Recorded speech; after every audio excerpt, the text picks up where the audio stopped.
Hey amigas, you are listening to the English Made Simple show. This is episode number 206, number 206, número 206.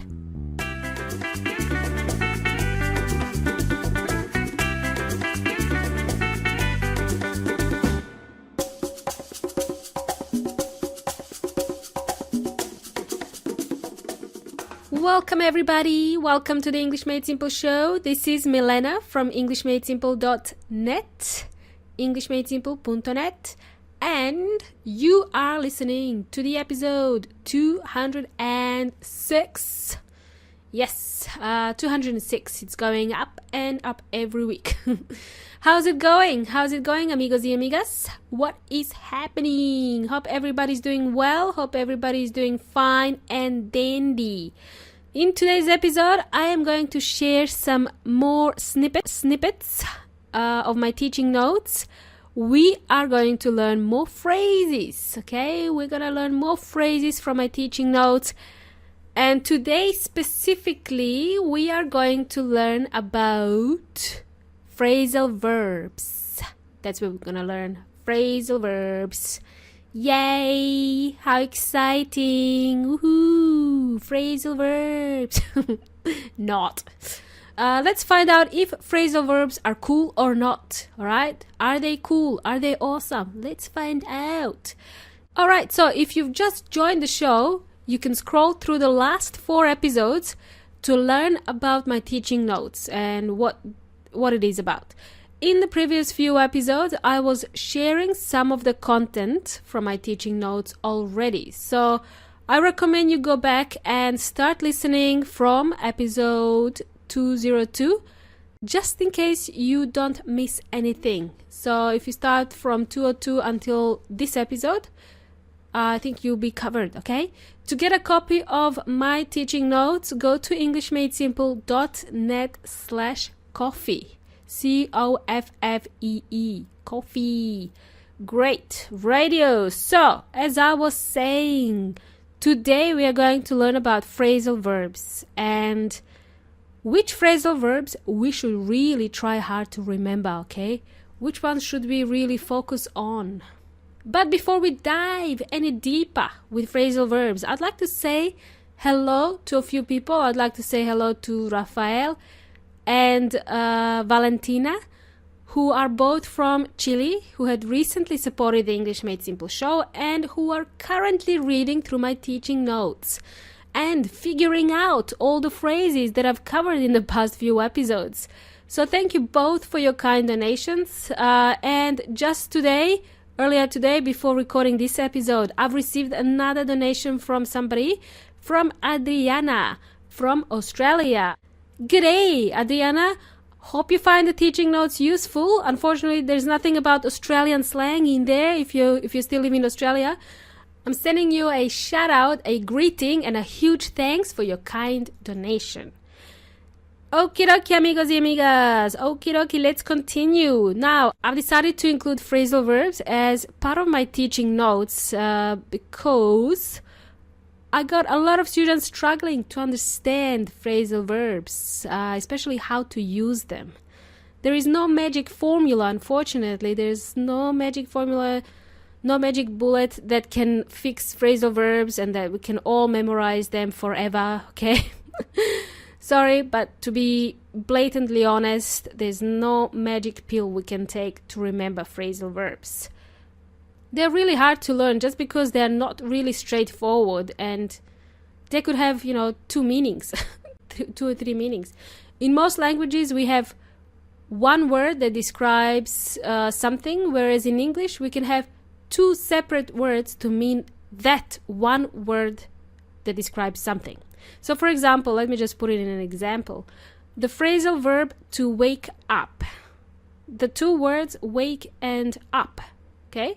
It means to be awake, to open your eyes after sleeping. You wake up every morning. So when you're sleeping, you close your eyes. When you wake up, you open your eyes, right? In Spanish, for example, there is only one word that describes this action to wake up. And it is despertarse. Despertarse. to wake up. So it's a simple example of one phrasal verb that is probably the first one you will ever learn when you're learning English, okay? When you, if this is your first time hearing English, you'd probably learn this phrasal verb, I wake up. So just quickly before we dive in, what are phrasal verbs? First of all, for those of you who don't know, what are phrasal verbs? What is Milena talking about? What is she on about? So according to Veo Inteligente or the online dictionary, the phrasal verbs are phrases that are made up of main verb or main verbs plus prepositions, or they can be made up with verbs and adverbs, or with both prepositions and adverbs. Yay! Now that sounds even more confusing, doesn't it? I'm not sure how many phrasal verbs there are in English, but what I would recommend and what my advice to you would be is to learn the most commonly used phrasal verbs first. The rest of them you will learn as needed. Only learn the most commonly used phrasal verbs, like for example, wake up, as I mentioned, get up, to stand up. Those are probably the first ones you will learn when you're learning English. Now, in my teaching notes, we go beyond the basic phrasal verbs, wake up, get up, or stand up. We will actually learn 17 new phrasal verbs, maybe new for some of you. These ones are the ones I hear on a daily basis. These are the phrasal verbs that I hear people use throughout the day. These are the common ones and the ones you need to be aware of, okay? And I'm not sure if they will teach you in English textbooks. Maybe some of these you will probably learn inside the textbooks. But anyway, I keep track of these in my teaching notes. And this is on page 7 of my teaching notes. Again, you can get a copy of my teaching notes when you visit englishmadesimple.net/coffee, COFFEE. Coffee, because I like coffee. Okay, alrighty, amigos y amigas. In today's episode, I'm only going to share 4 phrasal verbs with you today. So here it goes. Phrasal verb number 1. To catch up. To catch up. The way I use this phrasal verb is to mean to meet. So instead of using the verb to meet, I say catch up. For example, I am going to meet with Anna tomorrow for coffee. Or I can say, I am going to catch up with Anna tomorrow for coffee. The past tense of the verb to catch is caught. Okay, for those of you who don't know, this is an irregular verb, caught.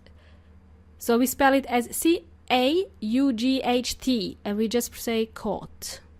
For example, in the past tense, I could say, I caught up with Anna for coffee yesterday, which means I met with Anna for coffee yesterday. I don't know how many of you knew the past tense of catch, but it is caught, and the participle is also caught. Okay? Cool.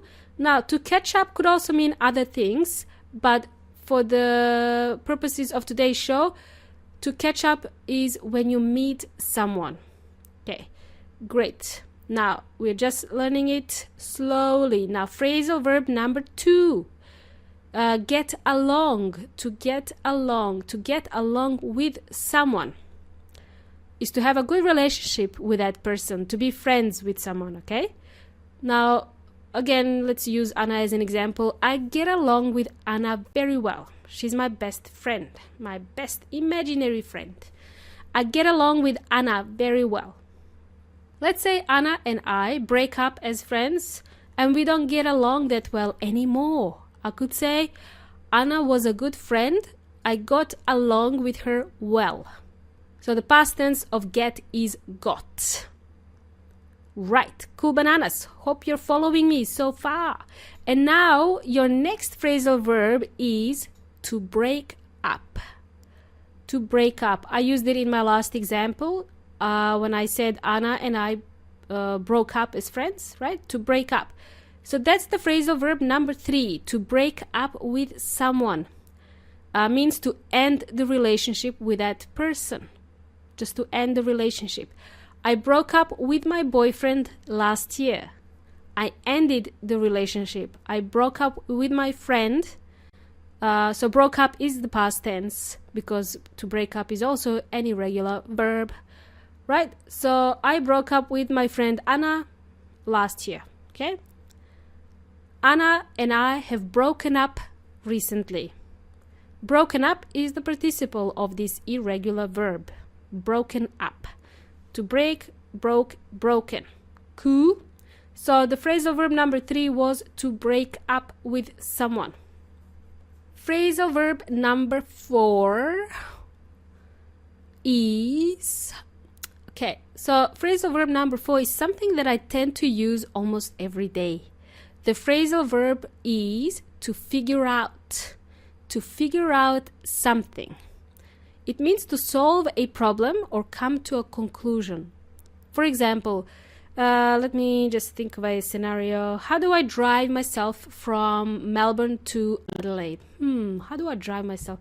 I need a map to help me figure this out. Let's figure out how to get from Melbourne to Adelaide. So from one city to another city. Let's figure out how to get from Melbourne to Adelaide, how to drive ourselves there. It just means let's find a solution. Let's figure out how to do this, okay? And you can also use this with people. Like you can use this phrasal verb with a person. So it becomes to figure someone out. To figure someone out. Then we put the subject in between the verb and the preposition. So to figure, and then you put the subject, somebody, out. To figure someone out. What this means is that you have found out something different about this person that you want to figure out. Maybe you found something good or bad about that person. Now, to give you an example, I'll just give you again a little bit of a, like just a short scenario. Let's imagine you met my friend Anna, but there is something about her that is really puzzling you. You are not sure about her. There's something about her because of her manners maybe, or because she doesn't have any manners, or maybe you feel she's not really friendly with you. But then you talk to her more and you try to get to know her, and you finally figure her out. You come to the conclusion that she's a shy person. She doesn't open up to strangers or new acquaintances or new people. So you needed a little bit of time to talk to her and to figure her out. Okay? Does that make sense?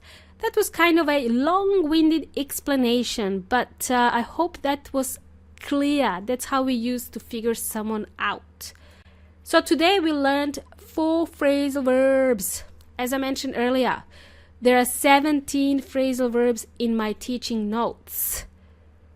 The 4 phrasal verbs you've learned today are to catch up, to get along, to break up, to figure out. And I forgot to mention the past tense of figure out is figured out. It's actually a regular verb. So in my example earlier, you could say, I figured Anna out. Okay? I figured Anna out. All right, so that was the past tense. Now, was it all crystal clear? Was it all crystal clear? Clear as mud? Good. Excellent. Now, if you wanted to get a hold of those 17 phrasal verbs, just go to englishmadesimple.net/coffee and you can get a copy of my teaching notes and you can get access to all of those 17 phrasal verbs, and you can get access to more of the cool stuff as well. You can also refer to the previous episodes from episode 202 to learn more of the stuff that I have inside the teaching notes.